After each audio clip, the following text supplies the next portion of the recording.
우리에게 찾아가 주셔서 하나님의 집에 와서 함께 예배하는 참 기쁨을 알 수 있도록 그들에게도 동일한 은혜를 베풀어 주시옵소서. 이 말씀의 교회를 주님께서 채워주시고 이 말씀의 교회를 통하여서 주님의 하실 일을 감사합니다. 그 일이 이루어질 때까지 우리가 지치지 않게 하여 주시옵시고 하나님 크게 쓰실 말씀의 교회의 모든 영광을 아버지께 올려드립니다. 감사합니다. 오늘도 살아서 우리와 함께하여 주시옵고 우리의 손을 끝까지 놓지 않으시는 거룩하시고 거룩하신 또 사랑의 하나님 예수님의 이름으로 기도합니다. 아멘.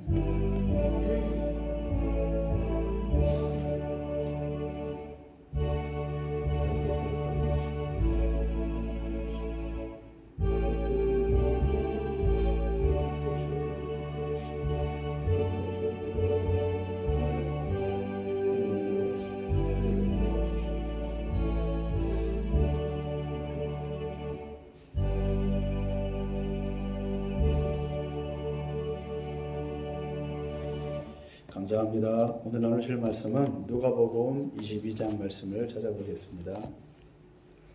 누가복음 22장 39절로 46절까지 말씀은 신약성경 136페이지입니다. 136 또는 135페이지. 신약성경은 뒷부분에 있습니다. 신약성경은 뒤, 구약성경은 앞에. 누가복음 22장 39절로 46절까지 페이지 수는 136페이지요.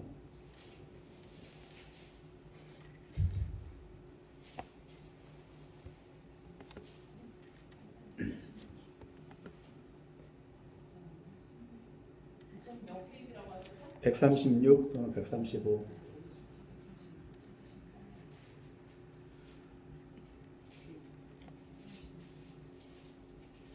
누가복음 22장 39절부터 46절까지. 페이지 수 찾으시면 돼요. 같이 읽겠습니다. 천천히요. 시작. 예수께서 나가사 습관을 따라 감람산에 가시매 제자들도 따라갔더니 그곳에 이르러 그들에게 이르시되 유혹에 빠지지 않게 기도하라 하시고 그들을 떠나 돌 던질 만큼 가서 무릎을 꿇고 기도하여 이르시되 아버지여 만일 아버지의 뜻이거든 이 잔을 내게서 옮기시옵소서.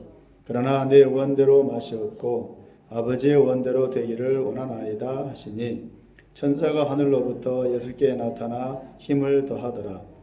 예수께서 힘쓰고 애써 더 간절히 기도하시니 땀이 땅에 떨어지는 빗방울같이 되더라. 기도 후에 일어나 제자들에게 가서 슬픔으로 인하여 잠든 것을 보시고 이르시되 어찌하여 자느냐 시험에 들지 않게 일어나 기도하라 하시니라. 아멘. 잠깐 기도하겠습니다. 주님은 세상을 만드실 때 목적을 갖고 만드셨는데 사람들이 그것을 깨닫지 못하고 자기 유익과 목적대로 살려고 하나님의 품을 떠났습니다. 인류 역사 긴 시간 동안 하나님은 이것을 회복하시고 다시 원래의 목적을 이루고자 하시는데도 이 땅의 교회와 믿는 이들은 여전히 그것을 깨닫지 못하고 모두 자기 유익을 구하는 신앙으로 살아가고 있습니다.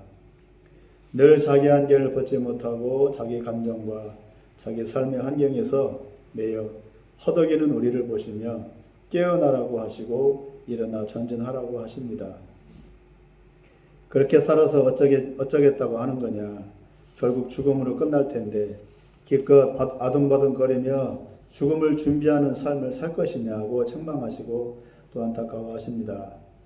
이 시대의 의인이 어디에 있습니까? 조금 착하고 조금 질서 지킨다고 스스로 의인인 것으로 착각하며 살아가는 이들을 보며 하나님은 탄식하십니다. 영혼을 바라보며 영혼을 준비하라고 하십니다.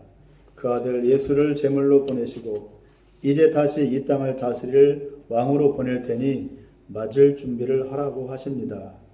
막연한 경건, 막연한 거룩으로 우리 자신을 속이지 말게 하옵소서. 오직 한 가지, 이 세상을 향한 하나님의 뜻을 깨닫고 그 뜻에 자기 자신의 삶을 내어드리는 그 믿음으로 준비되게 하옵소서. 이 시간 성령님 우리의 생각과 마음을 주관하여 주옵소서. 예수님의 이름으로 기도합니다. 아멘.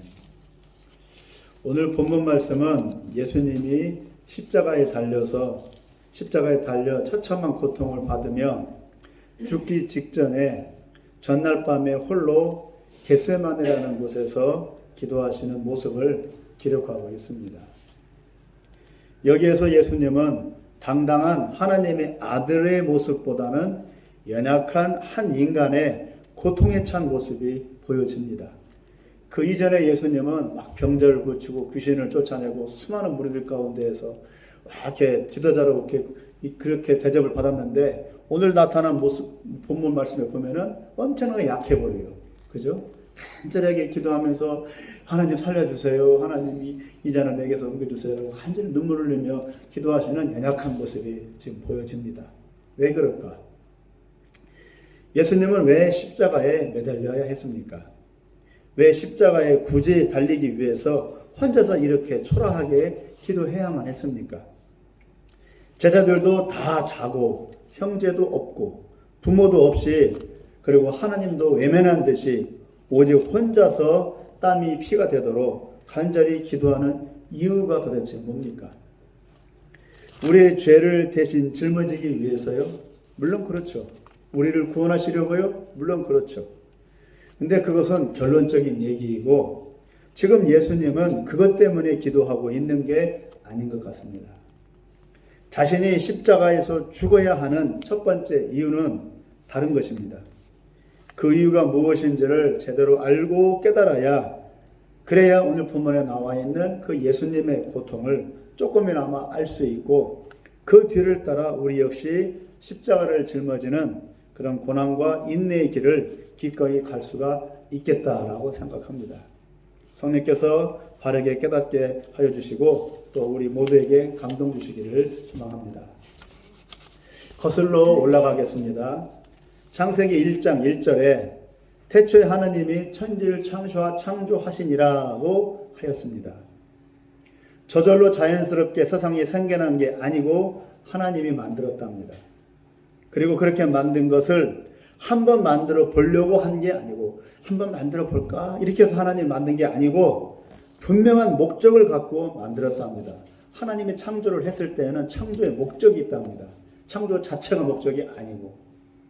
그래서 하나님은 보시기에 좋았다 하고 창세기 기자는 말하고 있습니다. 보시기에 좋았다. 잘 만들어졌다는 게 아니고 그 뜻은 하나님의 뜻에 맞게 그리고 하나님이 목적을 둔 그 목적에 맞게 적절하게 만들어졌다는 것을 말하는 겁니다. 그래서 보시기에 좋았다라고 말씀하고 있는 겁니다. 그렇게 만들어진 세상에서 살게 된 인간이 하나님의 형상대로 지음 받은 대로 하나님의 뜻을 이루고 하나님의 창조 목적을 가장 잘 이해하고 함께 힘을 합하고 순종해야 인간의 본분에 맞는데 하나님의 인간을 만든 목적에 맞는데 인간인 아담과 하와는 오히려 하나님의 말씀에 어긋나게 선악과를 따먹고 하나님의 창조 질서와 목적에 금이 가는 행위를 범하고 말았습니다. 선악과를 따먹은 것 자체가 아담과 하와한테 말씀에 불순종한 죄이기도 하지만 또 한 가지 결과는 하나님의 창조 목적을 깨트려버리는 유리잔을 쨍그랑하고 깨트리는 그러한 짓을 하게 된 거예요. 아담과 하와가 선악과를 따먹은 것 자체가. 하나님의 창조를 해서 어떤 목적을 이루기 위해서 만물을 만들고 인간을 만들어서 뭘 하려고 했는데 아담과 하와가 딱 선악과를 따먹고 죄를 져버렸어. 창조 목적이 이루어지지 않는 거예요. 그래서 중지되어버린 겁니다. 창조 목적이. 어마어마한 죄를 지은 거예요. 아담과 하와가. 아담과 하와의 개인적인 죄뿐만 아니라 하나님의 창조 목적을 가로막아버리는 짓을 하게 된 거예요. 참 그것이 죄입니다. 그래서 하나님은 죄를 그렇게 싫어하는 거예요. 우리 개인적인 죄, 내가 지옥 가는 그런 죄 정도가 아니라 하나님의 창조 자체가 깨져버리는 그런 것이 바로 죄입니다. 그것을 지금 예수님을 통해서 회복하시려고 하는 거예요. 그러니까 이 일이 어마어마하게 중요하고 어마어마하게 무시무시한 큰 프로젝트라는 얘기입니다. 하나님의 이 구원 사역이. 달랑 한 영혼 구원하는 정도가 아니라는 얘기예요. 이제 올스톱이 되었습니다. 인간의 죄가 회복되지 않고서는 하나님의 창조 목적도 이루어지지 않습니다. 첫 번째가 뭐예요? 인간의 죄 문제가 해결돼야 돼요. 그래서 한영 구원이 그렇게 중요한 겁니다. 인간들은 죄 짓고 하나님의 뜻보다 자기 뜻을 이루기 위해 사는 죄를 짓는 게 일상이 되어버렸어요. 그래서 어떤 죄를 짓느냐? 이제는 하나님 뜻은 제쳐두고 몰라요. 하나님 뜻이 뭔지. 내 뜻만 찾아요. 내 소망, 내 바람, 내 소망을 이루어요. 이것이 왜 죄냐? 내가 내 소망 구하려고 하는데, 내가 목적하는 것이 있는데, 내가 뭐 하려고 하는데, 그것이 뭐가 죄냐? 문제는 하나님의 뜻을 알지 못한 채 내 뜻만 구한다는 거예요. 그래서 죄가 되는 거예요. 하나님의 뜻이 나한테 있는데, 나를 향한 하나님의 뜻이 있는데, 그건 까마득하게 모르는 거예요. 그러니까 계속 죄가 죄를 낳고, 죄를 낳고, 죄를 낳고, 끝도 없는 죄의 연속이에요, 결국. 그러니까 사람은 이제 죄의 감각을 몰라요, 이제. 죄가 죄인지도 모를 정도 되어버렸어요. 당신 죄인이야? 내가 왜 죄인이야? 이렇게 따질 정도예요. 하나님 보시기엔 다 죄인인데. 성령을 통해서 많이 죄를 깨달을 수가 있어요. 이제. 왜 하나님을 위해 살아? 하나님이 우리를 잘 살도록 도와줘야지. 하나님이 우리를 사랑한다며? 그러면 우리가 필요한 것을 채워줘야지. 이렇게 생각한다고요. 하나님 우리 필요한 거 채워줘야지. 그래야 하나님이지. 이제 그렇게 돼버렸어요. 그게 당연한 거죠. 근데 그게 당연한 게 아니라고요. 라고 생각하게 되었습니다. 그래서 하나님은 인간의 죄를 회복시켜 주기 위해서 구원의 계획을 세우셨습니다. 그것이 바로 창세기 3장 15절입니다. 내가 너로 여자와 원수가 되게 하고 네 후손도 여자의 후손과 원수가 되게 하리니 여자의 후손은 내 머리를 상하게 할 것이요 너는 그의 발꿈치를 상하게 할 것입니다. 이게 대전제입니다. 지금 인류 역사의 대전제예요. 이 말씀으로부터 지금 인간 역사가 계속 이어져 오고 있는 거예요. 이 말씀을 이루어가기 위해서. 그리고 결국 인류 역사는 이 창세기 3장 15절 말씀을 이름으로 인류 역사는 끝나버리고 말 겁니다. 너무너무 중요한 말씀이에요. 창조와 함께 하나님은 인류 회복의 구원의 청사진을 제시하셨고 창세기 3장 15절 말씀을 통해 인간의 전체 역사는 이 창세기 3장 15절의 말씀이 이루어져 가고 있는 그 과정에 있을 뿐이에요. 인류 역사는 아무것도 아니에요, 사실. 예수님이 오신 것으로 끝난 게 아니고 예수님이 다시 오실 때에 완성되는 겁니다. 창세기 3장 15절은 예수님이 초림으로 끝난 게 아니라고요. 근데 지금 목사님들은 예수님이 초림으로 끝났대. 그럼 또 뭐 할 게 뭐가 있어? 지금 천국이 돼야 되는 거 아니에요, 그럼? 지금 하나님의 나라가 돼야 되죠? 그럼 교회가 하나님의 나라네. 교회가 어떻게 하나님의 나라냐고. 교회가 치고받고 싸우고 제일 문제가 많은 게 교회인데. 하나님의 나라가 거기 하나님의 나라면 안 가나는 난 안 갈래요. 그런 하나님의 나라면. 저도 고등학교 1학년 때 교회에서 침례받고 교회 잘 다녔어요. 1년 동안. 열심히 다녔어요. 그러다 성탄절 때 저렇게 싸우더라고. 청년 선생님들끼리. 제가 저 할아버지한테 두들기 맞아가면서도 교회를 다녔는데 자기들끼리 싸움으로 보니까 정말로 뚝 떨어져 버리더라고요. 그래서 교회 안 나갔어요. 두들기 맞으면서도 그러니까 순교의 마음으로 교회를 다녔지만 자기들끼리 싸우니까 교회 갈 마음이 싹 가셔버리더라고요. 그래서 교회 안 나갔어요. 그 다음에 제대하고 나서 그때 교회 갔어요. 몇 년 텀인 거예요. 교회가 이렇게 문제가 많아요, 사실. 그래서 교회가 하나님의 나라라고? 아니죠. 교회는 하나님의 나라를 준비해야 되는 곳이에요. 준비해야 돼. 그러니까 더 채찍질을 해야 돼요, 교회는. 더 스스로를 다져야 되고, 스스로를 돌아봐야 되고, 경건해야 되고, 거룩해야 되고. 싸우면 절대 안 돼요. 그렇게 지금 창세기 15절 말씀을 통해서 준비하고 있는 겁니다. 예수님 오신 것으로 끝난 게 아니라고. 다시 오셔야 창세기 3장 15절 말씀이 완성이 되는 거예요. 처음부터 그걸 예비에 두고 있던 거예요. 그러므로 아담과 하와와 그 자손들은 이 언약의 말씀을 알고 믿고 그 말씀을 이루어가는 삶을 살아야 했어요. 아담과 하와는. 창세기 3장 15절 말씀, 하나님이 그랬다, 그런 말씀 하셨지? 그 말씀 우리의 삶으로 이루어가야 돼. 항상 명심하고 있었어야 돼요. 근데 그 말씀을 까마득하게 잊어버렸죠. 왜? 내 삶이 중요하니까. 내 먹고 사는 게 중요하니까. 내 자식들 살려내는 게 중요하니까. 하나님의 뜻은 창조 질서의 회복과 구원의 완성이었습니다. 여기에 따라서 인간의 역사가 진행되고 있는 겁니다. 지금도 마찬가지로. 푸틴이 대단하네, 바이든이 대단하네, 아무것도 안 중요해요. 중요한 것은 이 말씀을 지금 인류 역사가 이루어져 가고 있는 거예요. 자기들도 모른 채. 그러나 사람들은 다른 데 마음을 빼앗겨 하나님의 뜻에는 관심이 없고 자기들 배를 채우고 욕심을 채우는 것에만 정신이 팔렸습니다. 교회조차도, 목사님들조차도, 장로님들조차도. 하나님은 어느 날, 다시 이어서 하나님은 어느 날 갈대아 우르에 사는 아브라함이라는 사람을 불렀습니다. 창세기 12장 1절에서 3절입니다. 여호와께서 아브라함에게 이르시되 너는 너의 고향과 친척과 아버지의 집을 떠나 내가 네게 보여줄 땅으로 가라. 내가 너로 큰 민족을 이루고 네게 복을 주어 네 이름을 창대하게 하리니 너는 복이 될지라. 너를 축복하는 자에게는 내가 복을 내리고 너를 저주하는 자에게는 내가 저주하리니 땅의 모든 족속이 너로 말미암아 복을 얻을 것이라 라고 아브라함에게 약속을 했어요. 이 약속대로 지금도 인류 역사가 진행되어 가고 있습니다. 창세기 3장 15절 말씀에 이어서 창세기 12장 1절 3절 말씀 그대로 이루어진 겁니다. 더 구체화시킨 겁니다. 창세기 12장에 3장 말씀을 따로따로가 아니라 아브라함에게 약속을 주십니다. 너를 통해서 너희 자손들, 너희 민족 이스라엘을 만들 것이고 그 이스라엘을 통해서 세상의 모든 민족들에게 큰 복을 줄 것이다. 즉 구원을 줄 것이다. 그러니 네가 믿음으로 순종하고 이 약속 안에서 이 약속을 이루어가는 삶을 살아가라고 하십니다.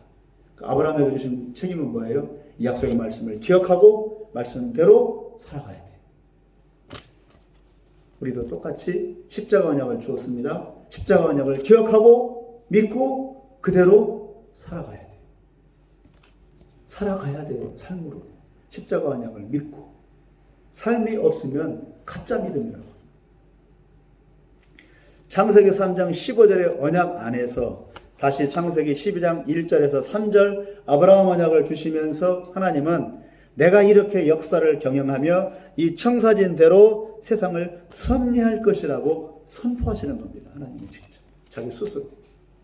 그러므로 창세기 3장 15절의 언약과 창세기 12장 1절로 3절의 언약을 제대로 알고 믿고 순종해야 바르게 사는 것입니다. 그러니까 우리의 모든 믿음은 어디에 집중이 된다고요? 창세기 3장, 창세기 12장. 다른 생각할 거 없어요. 창세기 3장, 창세기 12장. 우리의 믿음이 내용이 이 약속을 믿는 거예요. 그래서 결국은 이 약속의 근거에서 십자가 언약 예수님이 오신 거예요. 예수님 하늘 갑자기 뚝딱 내려온 게 아니고 우연히 태어난 게 아니고 이 약속의 근거의 이 흐름 따라서 예수님이 당연히 오게 된 거예요. 자연스럽게. 그러니까 예수님을 우리가 믿고 따를 때 항상 뭘 염두에 돼요? 창세기 3장 15절 말씀, 창세기 10장 1절 3절 말씀을 염두에 두고 십자가 언약을 기억해야 돼요. 그래서 오늘 말씀 본문에 나온 예수님의 기도가 왜 이렇게 기도했을까? 이 말씀을 기억하면서 언약을 기억하면서 예수님의 이 기도를 따져봐야 돼요. 착하고 선하고 법 지키며 사는 게 의로운 삶이 아니라 하나님의 언약대로 언약을 이루는 삶을 사는 게 의로운 삶이고 제대로 믿는 믿음의 삶이 되는 것입니다. 그러므로 믿는 사람이 착해야 돼. 봉사 잘해야 돼. 헌신 많이 해야 돼. 그건 가짜라고요. 그런 내용 성경이 없어요. 성경에 있는 내용은 믿음이 좋으면 언약대로 사는 거예요. 이 방금 읽은 이 언약대로. 그것이 진짜 믿음. 성경이 말하고 있는 믿음이에요. 우리 개념하고 틀려요. 도덕적인 생각, 윤리적인 생각, 어떤 그 막연한 그런 착한 생각, 그게 아니라고요. 하나님이 줬잖아요, 약속을. 약속대로 믿는 거예요. 약속에 부합하면 그것이 올바른 믿음이 되는 겁니다. 넘어가지도 말고 덜하지도 말고 약속대로만. 왜? 하나님의 구속사니까. 우리가 하나님의 구속사에 우리 믿음도 발을 맞춰야 되니까. 하나님의 하고자 하는 일이 있다고요. 하고자 하는 목적이 있다고요. 구원의 목적이. 그리고 우리 믿음도 거기에 발을 맞춰야 된다고. 나 혼자 룰루랄라 하면 나 혼자 착해, 나 혼자 의로워, 나 혼자 어떻게 거룩해. 그거 아니라고요. 하나님께서 하고자 하는 일에 맞춰서 내 믿음도 맞춰야 된다고. 그러니까 아주 구체적이에요. 다시 하나님은 다시 세 번째입니다. 다윗을 부르셨습니다. 다윗 아시죠? 다윗은 이새의 아들로 양치기였고 보잘것없는 집안의 막내 아들이었습니다. 그런데 특이하게도 하나님은 어린 다윗에게 어릴 때부터 성령을 부어주셔서 어려서부터 성령 충만한 삶을 살게 하셨습니다. 이것도 아주 이상해요. 상식적으로 납득이 안 돼요. 그래서 어떻게 해요? 자기 양떼를 잡아먹으려고 달려드는 곰과 사자를 어린애가 잡아 죽였답니다. 성경에 나와 있어요. 어린애가 곰과 사자를 잡아 죽였대. 이게 말이 돼요? 근데 나와 있다고. 이거 사실이죠. 도무지 이해가 안 되는 말이지만 성경은 분명히 어린 다윗이 그런 일을 했다고 말씀합니다. 이는 하나님이 그와 함께 하셨음을 말하는 것이고 다윗에게 특별한 목적과 뜻을 두고 계셨다는 것을 의미하기도 합니다. 결국 우여곡절 끝에 다윗은 왕이 되었습니다. 그리고 이스라엘 국가의 별, 다윗의 별이 있죠. 그 별이 상징하듯이 다윗 왕국이 이스라엘 역사의 최전성기였습니다. 가장 찬란한 때였어요. 그래서 지금 이스라엘 국기에도 다윗의 별이 그려져 있어요. 이는 곧 다윗의 왕국이 하나님의 나라를 곧 메시아 왕국을 예표하고 있음을 말해줍니다. 그래서 하나님은 다윗을 세운 거예요. 이유 불문곡직하고 이유 없이 어릴 때부터 성령 충만하게 다윗을 입으로 세운 거예요. 왜요? 바로 다윗의 왕국이 바로 메시아가 이룰 메시아 왕국의 하나님 나라의 예표이기 때문에 매우 중요합니다. 다윗의 왕국. 하나님이 보잘것없는 다윗을 세워서 기름 부으시고 성령 충만을 주셔서 왕이 되게 하신 것은 장차 다윗 왕국 같은 하나님의 왕국을 하나님이 이루시겠다는 사인입니다. 다윗이 다스리는 다윗의 왕국처럼 하나님이 다스리시는 하나님의 나라를 장차 이루신다는 약속입니다. 예수님의 재림을 이거 왜 기다립니까? 예수님의 재림하면 뭐가 이루어지는데요? 예수님의 재림을 왜 기다려요? 바로 하나님의 나라가 이루어지니까. 목적은 그거예요. 하나님의 나라. 우리 신앙의 결국은 하나님의 나라예요. 예수님이 맨 처음 오셔가지고 외친 말이 뭡니까? 회개하라, 천국이 가까웠느니라. 하나님의 나라를 준비해요. 맨 첫 복음이 뭐예요? 하나님의 나라였어요. 우리 믿음의 결국은 어디입니까? 하나님의 나라입니다. 저승이 아니에요. 하나님의 나라. 하나님의 나라는 뭘 말하는 겁니까? 하나님이 직접 다스리는 나라. 하나님 통치의 나라. 그게 하나님의 왕국이에요. 예수님이 직접 다스리는 나라가 온다고 이 땅에요. 그래서 예수님의 재림을 기다리는 거예요. 그것이 성경에 나와 있는 그대로예요. 우리 신앙의 결국이에요. 예수님이 이 땅에 오시면 끝이에요. 인류 역사는 끝입니다. 푸틴도 없어지고 바이든도 없어지고 트럼프도 없어져요. 윤석열도 없어지고 진보 보수도 없어지고 다 없어져요. 하나님의 나라. 해됨도 없고 상황도 없는 어린애가 독사벌에 손주고 있는 그 나라가 옵니다. 오매불만 그 나라를 바라보고 소망하는 겁니다. 다윗 이후에 이스라엘이 죄짓고 불순종하여 기울어져 로마의 통치 아래 신음하던 때, 즉 가장 힘들고 어려운 시기에 하나님은 창세기 3장 15절에서 약속하셨던 바로 그 여자의 후손, 그리고 아브라함을 통해 주고자 하신 그 아들인 이삭을 대신할 제단의 아버지의 손에 의해 꽁꽁 묶여 제물로 바쳐졌던 바로 그 이삭과 같은 하나님의 아들인 그분, 그리고 다시 다윗의 왕국을 통치하는 다윗 왕과 같이 이제 어린 양 제물을 넘어 이 땅을 다스릴 만왕의 왕으로 오실 그 메시아를 하나님은 로마 시대 이스라엘이 가장 힘들어했던 바로 그 당시 그 시대에 예수님 메시아를 이 땅에 보내셨습니다. 그분이 오늘 본문에 등장하는 메시아 예수 그리스도입니다. 이제 아시겠죠? 왜 예수 그리스도냐? 창세기 3장 15절, 창세기 15장, 12장, 그 다음에 다윗을 거쳐 오늘 이게 예수님이 십자가까지 오게 되는 겁니다. 이게 구속사입니다.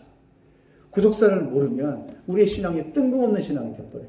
자기 마음대로 신앙이 돼버려요. 바꿔 말하면 예수님은 어느 날 갑자기 나타난 분이 아니라 창세부터 처음부터 이스라엘 역사 속에서 예언되고 약속되어진 바로 그분이라는 겁니다. 예수님은 뭐라고 표현해요? 인자라고 해요. 예수님도 자기 자신을 인자라고 그랬어요. 인자, 사람의 아들. 소설가 이문열 씨가 쓴 소설이 있죠. 이 사람의 아들이라는 소설도 그런 비슷한 내용이에요. 그 인자라는 말이 나와요. 다니엘서에 처음 나와요. 그 인자가 뭐냐? 예언되고 약속되고 약속된 바로 그분. 그 인자예요. 인자는 뭐냐? 그분이에요. 그런 뜻이에요. 바로 그분, 수많은 사람들이 예언되고 아브라함을 통해 예언되고 약속했던 그 하나님이 처음부터 약속했던 여자의 우선 바로 그분, 그런 의미예요. 인자라는 개념이. 그냥 막연히 메시아, 막연히 구원자라는 의미가 아니라 바로 그분이라고, 왔어야 할 벌이 오겠다고 했던 바로 그분이라고, 드디어 왔다고. 그게 인자. 그래서 예수님은 자기 자신을 인자라고 표현한 거예요. 내가 인자다. 내가 바로 약속된 바로 그 자다. 그 사람이다. 그 메시아다. 온 만물이 기다렸던 바로 그분. 너무너무나 애답지 않습니까? 너무너무나 절실하지 않습니까? 메시아가. 그러니 우리는 반드시 예수 믿어야 돼요. 예수 아니면 절대로 살 수 없습니다. 그리고 반드시 예수를 전해야 합니다. 예수 외에는 구원의 길이 없습니다. 하나님이 처음부터 약속한 거예요. 처음부터 계획된 거고. 예수 외에는 구원의 길이 없어요. 이단들은 쳐버리지도 마세요. 따질 것도 없어요. 그런 것들. 오직 예수 그리스도가 하나님의 아들이라고 신앙 고백하는 바로 정통교회, 정통 믿음만이 우리가 살 길입니다. 이만희가 예수 그리스도의 분신이라고요. 그런 건 귀를 씻으세요. 들을 필요도 없어요. 그런 말들은. 결국 하나님은 아담이 죄죽고부터 구원을 이루기 위해 처음부터 변함없이 메시아인 예수님을 준비하고 계셨던 겁니다. 이게 하나님의 계획입니다. 우리 믿음도 이 계획에 부합해야 돼요. 능금없는 믿음이 되면 안 돼요. 이 하나님의 구속사에 우리 믿음이 딱 맞아 떨어져야 돼요. 그 구속사대로 우리가 또 그렇게 쓰임 받아야 돼요. 우리 믿음이. 오직 예수 그리스도가 세상을 회복하고 이스라엘을 회복하고 영원한 하나님의 나라를 회복하고 하나님의 처음 창조를 회복하고 완성하실 겁니다. 하나님은 처음부터 변함이 없어요. 처음부터 변함이 없어요.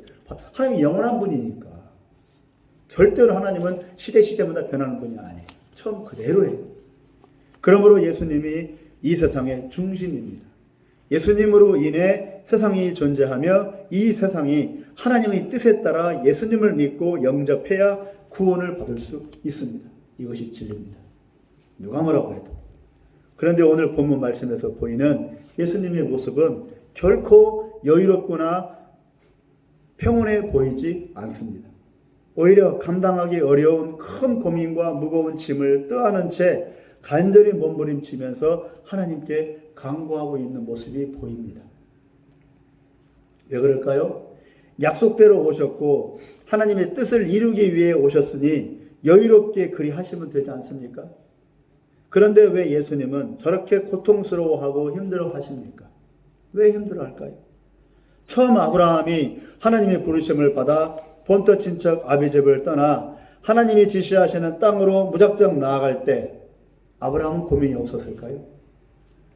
그리고 어렵게 얻은 아들을 아무 부담 없이 제물로 이삭을 드릴 수 있었을까요? 자기 아들을 제물로 바치는데 다윗은 하나님께 부름받은 이후에 성령 충만해서 곰과 사자를 찢어 죽일 만큼 큰 기적을 행하고 은혜를 경험하기는 했지만 말로 다 할 수 없을 만큼 힘들고 어려운 때를 보내야 했습니다. 14년 동안 도망자로 왕이 자기를 죽이려고 해요. 이를 뿌득뿌득 갈면서 얼마나 무섭겠어요. 14년 동안을 도망자신대로 도망다녔어요. 또 그 왕은 자기 장인이에요. 장인이 자기를 죽이려고 해요. 미쳐버릴 노릇이죠. 숨을 것도 없어요. 나라를 떠났어요. 그래서 원수 같은 이방인들한테 가서 오죽하면 거기서 바보 침을 절절 흘리는 바보 노릇을 하면서 그 목숨을 구걸하며 살았어요. 그런 어려운 삶을 살았던 겁니다. 다윗도 하나님의 언약을 이루기 위해 부름받았기 때문에 그 아브라함과 다윗이 감당해야 할 십자가는 본인들이 짊어져야 했습니다. 예수님은 언약의 성취와 완성을 위해 오신 최후의 메시아이지만 예수님 역시 언약을 이루기 위해 자기 자신을 부인하고 하나님께 모든 것을 다 맡겨버리는 결단과 간구의 모습이 반드시 필요했습니다. 왜요? 하나님의 구속의 역사가 아브라함을 통해 다윗을 통해 이어져 왔고 다시 예수님을 통해서 이루어져야만 되지만 아브라함이 겪었던 고생, 다윗이 겪었던 고생처럼 이제 예수님도 그 고통의 극한 상태인 그 고통을 겪어야 되는 겁니다. 예수님도 하나님의 아들도 하나님 자신이죠. 하나님 자신도 그 고통을 감내해야 되는 겁니다. 왜요? 죄 때문에. 죄가 세상에 들어왔기 때문에. 제자들과 함께 감람산에 올라갔지만 제자들은 바쁜 일정에 피곤해서 다 잠이 들었습니다. 예수님은 혼자 두려움과 싸워야 했습니다. 누구도 함께하며 거들어 줄 수 없는 철저히 예수님은 혼자의 길이었습니다. 절대 고독의 길이었습니다. 아무도 몰라요, 예수님의 이 심정을. 42절, 오늘 본문 42절을 읽어보겠습니다. 누가복음 22장 42절입니다. 시작.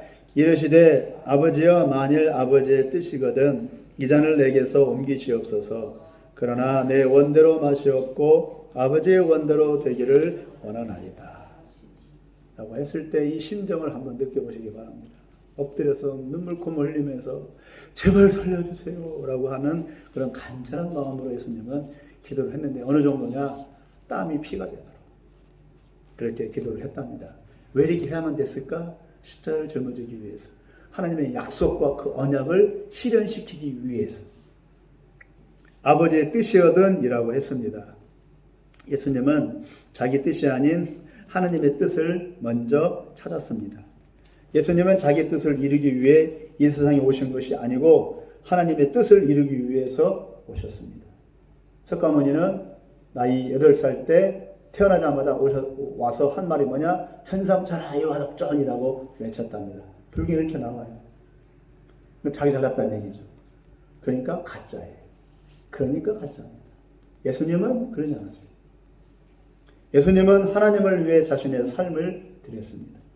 아브라함도 다윗도 모두 자기를 위한 인생을 살지 않고 하나님의 뜻을 이루기 위한 삶을 살았습니다. 하나님을 위한다는 명분으로 자기 유익을 구하지 않았습니다. 하나님의 뜻에 자기 욕심과 판단을 접었습니다. 두 번째로 이 잔을 내게서 옮기시옵소서라고 하셨습니다. 어떤 잔입니까?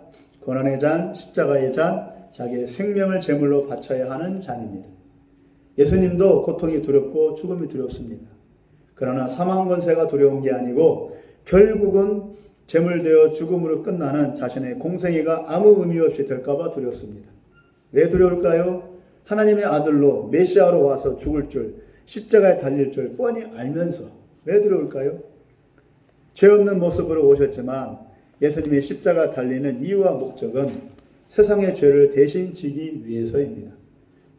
자기의 죄 때문이 아니고 세상 사람들의 죄 때문에 고난을 받기 때문에 예수님이 느끼는 두려움은 곧 세상이 느끼는 두려움입니다.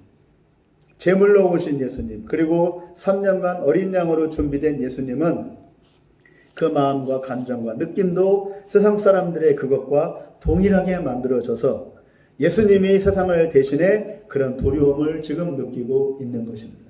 예수님의 이 두려움, 예수님의 이 간절한 기도가 바로 우리의 기도, 우리의 두려움이라는 뜻입니다. 세 번째, 그러나 내 원대로 마옵시고 라고 했습니다. 세상 어떤 사람도 그런 고통이 기다리고 있다면 도망치지 않을 사람은 아무도 없을 겁니다. 예수님은 자신의 감정과 소망에 상관없이 하나님이 원하시는 것에 더 우선을 두었습니다. 자신보다 하나님을 위하는 마음이 더 크기 때문입니다. 하나님을 위한다는 말이 무슨 뜻입니까? 하나님을 사랑하고 인격적으로 경외한다는 것입니다. 다윗은 이렇게 고백했습니다. 하나님의 전을 사모하는 열정이 나를 사로잡는다고. 사랑하는 이를 위해 자신의 가장 소중한 것을 주듯이 나의 원함대로가 아닌 하나님이 원하시는 대로 그냥 따라가는 것. 이것이 바로 주님 하나님을 사랑하는 것입니다. 이것은 내 속에서 나오지 않죠. 성령님이 주셔야만이 가능한 겁니다. 네 번째로 아버지의 원대로 되기를 원하나이다 하고 했습니다. 아버지가 원하는 것, 하나님이 원하시는 것이 무엇입니까? 하나님이 원하시는 것은 창조의 회복과 구원의 완성입니다. 오직 그 하나뿐입니다. 하나님의 목적은 아담과 하와 때부터 헝클어진 창조 질서를 회복하는 것, 그리고 모든 이들이 하나님을 경외하며 하나님을 높이는 것입니다. 그것을 하나님의 나라라고 합니다. 그래서 예수님은 이 땅에서 공생애를 시작하면서 맨 먼저 하나님의 나라를 말씀하셨습니다. 회개하라, 천국이 가까웠느니라. 예수님은 아버지의 원하는 바를 위하여 자기 자신을 부인하기로 결단했습니다. 신앙은 자기를 높이는 게 아니고 하나님을 높이는 겁니다. 그러기 위해서는 자기 자신을 부인해야 가능합니다. 이를 위해 아브라함도 긴 시간을 기다림 속에서 인내해야 했고, 다윗도 젊은 날 쫓기면서 살았고, 늙어서는 자식들의 반발로 큰 어려움을 당해야만 했습니다. 다윗은 늙어서도 고생을 했어요. 늙어서 쿠데타를 당했어요. 자기 자식들로부터. 자기를 깎아내리는 과정일 것입니다. 절대로 다윗은 자기를 높일 수가 없었어요. 내가 살면 결코 주님이 드러나지 않습니다. 막연한 거룩, 막연한 신앙이 어떤 고상한 신앙을 위해서가 아니라고요. 나를 부인하는 것은 나의 고상한 신앙을 위해서가 아니고 하나님의 뜻을 이루기 위해서 그런 거예요. 간단해요. 아주 실리적이에요. 실질적이고, 내가 살면 하나님의 뜻이 안 이루어져. 내가 살면 F 안 가. 가기 싫으니까. 돈 아까우니까. 시간 아까우니까. 그렇죠, 김명 사모님? 그러나 하나님의 뜻이면 가야 돼. 내 돈 버려도 내 시간 아까워도 가야 돼. 하나님의 뜻이라는 거예요. 그게 결단하는 거예요. 그게 자기를 부인하는 거예요. 하나님 원합니다. 간단한 거예요. 나의 어떤 고상한 믿음을 위해 그거 없다고요. 고상한 믿음은 없어요. 죄인이 무슨 고상한 믿음이에요. 내가 아무리 믿음이 좋아도 죄인이 죄인이에요. 그냥 나를 덮어주는 것뿐이에요. 하나님이 너 죄 없다라고 덮어주는 것뿐이에요. 내가 살면 결코 주님이 드러나지 않습니다. 고난이 죄악돌처럼 매끄럽게 만듭니다. 그러므로 자신의 모습을 인정하고 더 나아가 주님의 만져주심으로 변화되는 게 중요합니다. 하나님의 약속에 맞게. 44절을 읽겠습니다. 시작. 예수께서 힘쓰고 애써 더욱 간절히 기도하시니 땀이 땅에 떨어지는 핏방울 같이 되더라. 초긴장 상태로 스트레스가 극에 달하면 실핏줄이 터져서 땀이 피가 된답니다. 의사들이 그렇게 얘기를 했습니다. 이제 하나님의 뜻을 알았지만 문제는 그 뜻을 이루기 위하여 자기를 부인해야 하고 이를 위해 하나님께 간절히 간구해야 합니다. 하나님의 뜻을 알았다고 해서 끝이 아니라 뭐 해야 된다고요? 행해야 한다. 히브리 관점에서의 믿음은 헬레니즘 관점이 아니라 히브리 관점에서의 믿음은 생각과 결심으로 끝나는 게 아니라 실행하는 것까지를 포함합니다. 헬레니즘적인 관점의 믿음은 생각만 하면 돼요. 마음만 먹으면 돼요. 그러나 히브리 관점의 믿음은 실행을 하고 삶을 살아야 돼요. 이제까지 우리는 헬레니즘적인 관점의 믿음만 배운 거예요. 교회에서. 그러나 지금 그렇지 않아요. 히브리 관점. 이 성경을 기록한 사람들 다 유대인이라고. 히브리 사람들이라고. 이스라엘 사람들이라고. 우리도 히브리 관점으로 믿음을 가져야 되는 거예요. 왜 갑자기 여기서 헬레니즘 관점이 들어왔는지 모르겠어요. 행하지 않으면 믿음이 아닙니다. 주 예수를 믿으라. 그리하면 너와 네 집이 구원을 받으리라고 바울이 말하자 바울을 지키던 감옥의 간수는 믿었습니다. 어떤 믿음입니까? 즉 자신의 직장이 떨어지고 자기가 감옥에 갈 수도 있는 것을 감수하고 자기 가족들이 위태해질 수 있다는 것을 감수하고 믿는 것이기 때문에 그냥 생각과 결심으로 끝난 게 아닌 것이죠. 여기서의 믿음은 예수님의 이 간구의 모습은 처절하게 자기 자신을 부인하고 내려놓는 인간의 본연의 심성의 외침이며 절규입니다. 바로 이 우리의 절규, 우리의 간구, 우리의 몸부림이라는 것입니다. 예수님이 대신 보여주고 있는 겁니다. 이제껏 인간 역사는 하나님을 불순종하고 하나님의 뜻을 거스르는 역사였고 지금도 여전히 하나님의 뜻을 거스르고 불순종하고 내 뜻이 하나님의 뜻이라고 억지로 우기며 살아갑니다. 예수님의 간구는 인간의 죄의 시작과 마지막까지의 온전치 못한 모습에서 벗어나 하나님의 처음 창조된 인간 원래의 모습으로 되돌아가려는 인간의 절규를 단적으로 보여주는 예표이며 대표 사인입니다. 너희를 대신하여 내가 이렇게 간구한다. 또는 너희도 나처럼 이렇게 자신을 부인하며 하나님께 매달려야 한다고 보여주는 것이기도 합니다. 46절에 예수님은 기도 후에 잠든 제자들에게 다가가 깨우십니다. 주님의 마음은 슬픕니다. 예수님의 보호를 떠나 이제 고통과 고난의 길을 가야 하는 제자들. 그런데도 여전히 아무것도 모른 채 잠들어 있는 모습을 보면서 예수님은 슬프셨고 안타까우셨습니다.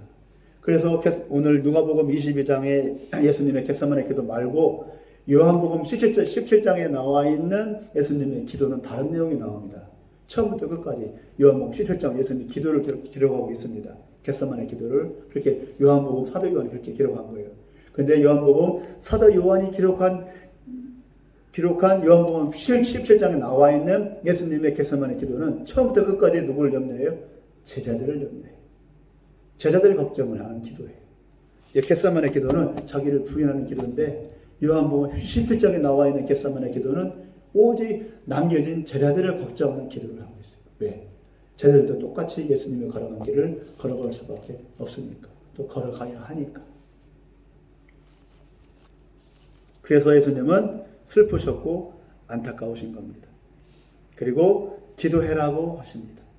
잘 먹고 잘 살고 잘 되기 위한 기도가 아니라 내 뜻을 버리고 하나님의 뜻을 이루기 위해 발버둥치는 그런 기도를 하라고 하십니다. 그렇게 해야 너희를 통해서 하나님의 구속의 물줄기가 계속 이어져 가니까. 창세부터 하나님께서 계획하신 그 언약 계획이 너 12제자 너희를 통해서 내가 십자가 달려 죽었는데 너희가 만약에 복음을 안 전하면 내가 십자가 죽은 거 헛것이 돼. 헛거돼. 너희가 가서 전해야 돼. 사방팔방에 흩어져 가지고 전해야 돼. 전하다 너희가 죽을 만큼 전해야 돼. 그래야 내가 십자가에 죽은 보람이 있어. 근데 그걸 제자들이 하게 될 거예요. 하게 되는데 그걸 생각하니까 예수님도 마음이 슬픈 거예요. 짠한 거예요. 제자들을 바라보니까. 하나님 제가 이제 하도 불순종하고 4번 두들겨 맞은 다음에 돌아왔어요. 20년 만에 돌아와가지고 이제 사회기를 본격적으로 들었을 때 그때 저기서 금산에 있는 사사학교로 갔다가 어떻게 들렀다가 오면서 차 안에서 그런 고백이 나오더라고요. 하나님이 이제 나이가 이제 50인데 이제 그동안에 교회에서 배운 것도 부족하고 그런데 저 같은 걸 불러가지고 뭐에 쓰시려고 저를 불렀어요. 저는 어린 나귀 새끼 같네요. 라는 고백이 제 입에서 나오더라고요. 그러니까 하나님께서 음성 아닌 음성이 들리더라고요. 맞아. 나는 어린 나귀 새끼야. 어린 나귀 새끼는 아무 쓸모짝이 없거든요. 주인이 하나도 쓸모짝이 없어가지고 거리 밖에다 붙들어 매놨어요. 붙들어 매놔도 주워가는 사람이 없어요. 하도 쓸모짝이 없어. 삐짝 말라가지고. 하나님 그러시더라고요. 넌 어린 나귀 새끼야. 아무 쓸모짝이 없는 어린 나귀 새끼야. 그런데 그 어린 나귀 새끼가 딱 한 개 있어요. 뭐예요? 예수님 태우고 성만 들어간 거. 그러라고 하시더라고요. 그거 하나로 너 불렀다고 하시더라고요. 저는 할 줄 아는 게 없어요. 목회 많이 해보지도 않았어요. 일은 열심히 잘해요. 땅 파는 거 잘해요. 배운 거는 그거밖에 없어요. 근데 이제 와서 왜 날 부르냐고. 뭐 하시겠다고.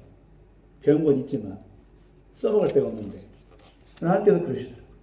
마지막 어린 나귀 새끼가 한 거 하나 있다. 그것뿐이야.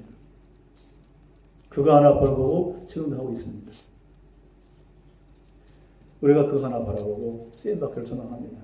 우리가 모든 걸 다 할 수는 없어요. 각자 가진 것 하나 가지고 하나님 앞에 쓰임받는 12제자는 어떻게 살다 갔어요? 다 순교했어요. 다 개죽음 당했어요. 처참하게 죽임 당했어요. 어떤 사람은 껍질을 벗겨 죽었어요. 어떤 사람은 눈알이 파이고 어떤 사람은 목이 잘리고 허리가 잘리고 도끼로 찍힘 당하고 창으로 창고치 당하고 그렇게 죽임 당했어요. 돌 맞아 죽고 뭐 거룩하다고요? 고상하다고요? 웃기는 소리예요. 12자들은 다 개처럼 살다 갔어요. 오직 복음 전하다가. 우리가 고상한 믿음? 그런 거 없어요. 우린 치열하게 살다 가야 됩니다. 믿음으로. 그리고 치열하게 복음 전하다 가야 됩니다. 인도국사 이렇게 살잖아요. 지금 개풀이는 아무것도 없이 돈도 없이 아무것도 없이 오직 복음 전하다. 목사님도 인정 안 해요. 인도국사람도 인정 안 해요. 저렇게 사니까. 근데 왜 인정 안 하냐고. 하나님이 축복하십니다. 저게 옳잖아요. 저게 보험 되는 게 옳잖아요. 목사님들처럼 폼 잡고 좋은 차 몰고 다니고 그러면 안 되죠. 목사님들 좋은 차 몰면 안 되지. 나 전도사 때 그 생각했어요. 신학교 가서 하면은 다 세단차 검은 세단차가 쫙 줄 서 있어요. 근데 평강을 모신 목사님들 우리 교단으로 들어오려고 다른 교단에 있다. 딱 써 있어요. 보면서 느꼈어요. 중소기업 사장님들 잘해. 목사님들 잘하네. 저럴 거면 사업을 하지 왜 사역을 하냐고. 사업으로 돈 벌지. 그런 생각했어요. 그렇게 생각하니까 정말 뚝 떨어져버렸어요. 난 그래서 사역 안 하게 된 거예요. 그것도 있어요. 저럴 거면 그럼 사업하지. 뭐로 목사를 해? 다 내려놔야 돼요. 좋은 차 몰면 안 돼요, 목사님들은. 티켓 보고 다녀야 돼요. 트럭 보고 다니든가. 12 제자는 없었어요, 아무것도. 아무것도 없이, 옷도 없이 그렇게 살다 그냥 그렇게 갔어요. 그런 삶을 우리는 더 배우고 닮으려고 애를 써야 합니다. 지금 마지막 시대입니다. 우리는 더 그렇게 해야 돼요. 결국 말씀을 맺겠습니다. 겟세마네에서 기름을 짜듯 예수님은 내면의 기름을 짜내고 계십니다. 겟세마네의 뜻이 뭔 뜻이라고 했죠? 기름을 짜는 뜻입니다. 마음이 쪼그라들고 억장이 무너지고 이제 내 인생이 끝났다고 여길 만큼 절망에 빠져 보지 않고서는 인생의 참 의미를 알 수 없습니다. 죽음이 문턱에 와 있는 것 같은 두려움과 상실감을 겪고 나서야 인생이 대단한 게 아닌 것을 알 수 있을 겁니다. 사람들은 자기 인생이 대단하고 자기 인생만큼 값진 게 없다고 여겨서 자기 인생을 꼭 붙잡고 살아갑니다. 그러나 그 인생은 모두 하나님의 뜻을 이루는 작은 퍼즐에 불과합니다.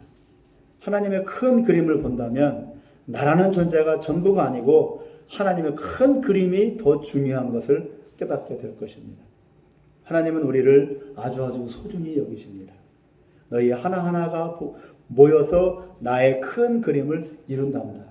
너희는 나에게 소중해. 그러니 너희도 나의 큰 그림을 보려. 제발 좀 보려.